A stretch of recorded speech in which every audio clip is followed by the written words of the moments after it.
মানুষ একজন আরেকজনকে কেন ইগনোর করে? অনেকেরই কমপ্লেন থাকে যে ভাইয়া, অনেকেই মনও খারাপ করে যে ভাইয়া অমুক আমাকে ইগনোর করছে, অথবা মানুষ একজন আরেকজনকে ইগনোর করার যে বিষয়টা, মন খারাপ থাকে। একজন আমাকে যদি কেউ ইগনোর করে, অথবা আপনাকে কেউ যদি ইগনোর করে, আপনার মন খারাপ হয়ে গেল যে মানুষটা আমাকে ইগনোর করলো।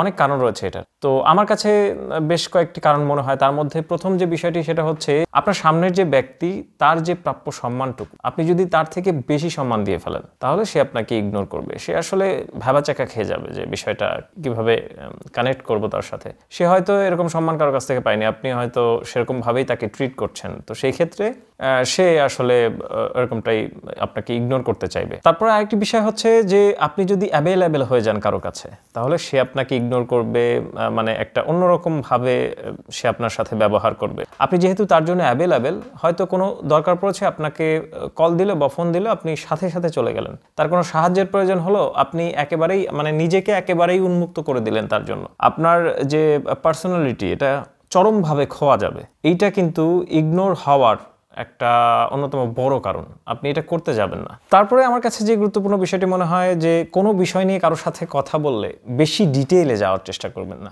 আপনি যদি এরকম অ্যাক্টিভিটিস করেন কারো সামনে, অথবা কোনো লোকজনের সামনে, তাহলে আপনি ইগনোর হবেন, এটা স্বাভাবিক একটা বিষয়। এর সাথে আরেকটা বিষয় জুড়ে দেওয়া যায় যে, আপনি যদি বেশি কথা বলেন, এই ভিডিওটা যদি আমি একটা বিষয়ের উপর কথা বলতে গিয়ে লং করে ফেলি, অনেক বেশি বকবক করি, আপনারাও কিন্তু বিরক্ত হবেন। তারপরে যে বিষয়টি সেটা হচ্ছে, আপনি যখন কোনো বিষয় নিয়ে কথা বলছেন, একদম মনের সব কথা বলে দেন, মানে লুকানোর কোনো কিছু নাই। আপনার যে মূল্যায়নটা, এটা আপনি নিজেই নষ্ট করছেন। মনের যে কথাগুলো, অথবা একটা বিষয় নিয়ে কথা বলতে গেলে যে নিজের সব কথাই বলে দিতে হবে, এরকম কোনো কথা নেই। আপনি এই বিষয়গুলোকে যত স্কিপ করে যাবেন, আপনি যে বিষয়ে কথা বলছেন সেই বিষয়টাকে ঠিক রেখে যতটুকু বলা দরকার ততটুকু আপনি হয়তো বললেন, তাহলেই এই জিনিসটার সামঞ্জস্যতা থাকবে। তো সেই ক্ষেত্রে আমার বা আপনার উচিত এই বিষয়টাকে অ্যাভয়েড করা।